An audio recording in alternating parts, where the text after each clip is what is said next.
In a Hollywood depiction of one of Great Britain's civil wars, General Oliver Cromwell and his parliamentarian troops kneel with heads bowed, praying to God before a battle they believe he has ordained.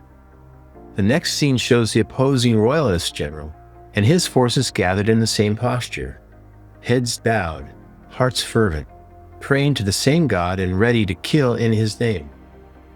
Though it may seem strange for two warring sides to seek blessing from the identical deity while intent on slaughtering each other, the same irony endures in modern America.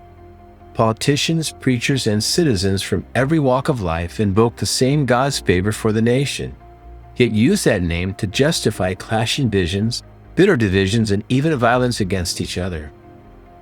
Now consider the many constitutions around the world that reference a supreme being, an absolute ruler, or a divine guide, seemingly to garner sacred legitimacy. Terms like providence, creator, almighty, and Lord suggest a supernatural entity overseeing the natural world, endowed with inherent authority to command both nature's laws and citizens' obedience. In superstition, we fear this entity.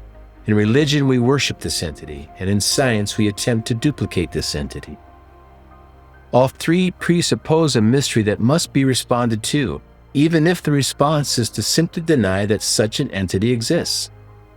Those who reject the supernatural state of being end up in the awkward position of having to deny something they can't even define.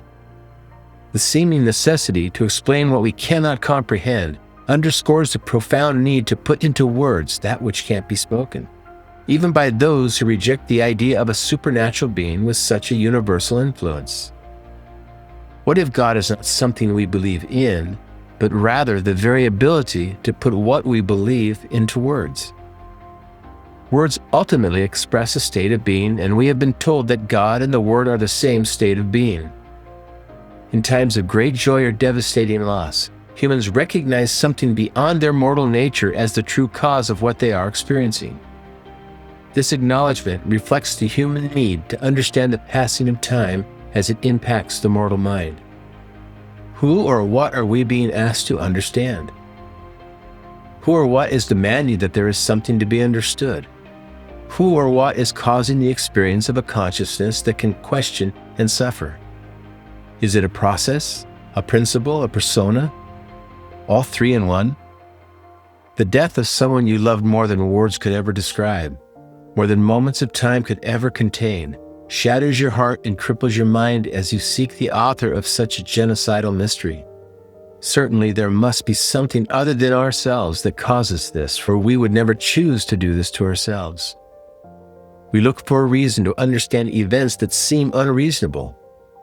We call this a search for meaning, for a higher purpose, for a way to rise above and transcend our seeming inevitable march to the grave. It is this human condition that we, in different ways and often in combative methods, seek to dissect, direct, and define. We all internally communicate with this state of being, though we don't agree on what or who this entity or state of being is. This internal conversation has become known as consciousness, which we seem to use when we look out at nature to create something we have never seen in nature. There seems to be a state of consciousness in the process of completing something that we experience as a need for a connection to that process. It is through that need for connection that we, as seemingly separate and fragmented members of a global civilization, can find unity. The completion of creative consciousness is our shared destiny and our mutual inheritance. To choose otherwise is to choose oblivion, which is not so much a destination as a procrastination. Eternal consciousness produces creative consciousness, and creative consciousness is in the process of reaching completion. From one to many, and then the many unified as one. One separates into all so that each can unite as one. Our virtual experience of mind within matter and time is designed to reveal the completed and perfected state of being when the arrow of time has finally found its mark. This is not being done by something other than that which is experiencing the process. Eternal consciousness becomes creative by separating, dimensionalizing, and individualizing into human expressions of consciousness, who then, through words, return to their source by expressing thoughts of the eternal. This forms a circuit that, once complete, renders any perception of a beginning unnecessary. Thus, we become timeless, no longer mere creatures bound by time, but creators beyond time. Once complete, a circle has no discernible beginning or end. The purpose of this consciousness feedback loop is completion, wholeness, holiness. It personifies the eternal state of being and creates individual eternal beings sourced from the origin of being, eternal consciousness. Upon perceiving this process, the perceiver is awakened by the power of the perception of the process. Source, eternal consciousness, separates and dimensionalizes into individual consciousness. This consciousness, acting both within and between individual perceivers, rediscovers unity, thereby dissolving time, a mere metric of the path from separation to completion. Time is no longer measured beyond that. Timelessness begins. A state of being wherein breath, feeling, and thought resonate as harmonious belief, blending the internal and external virtual experience of the temporary into the sacred knowing of the eternal. In our virtual place of being, a sense of separation and the experience of the self often causes disharmony between our breath, feelings, and thought.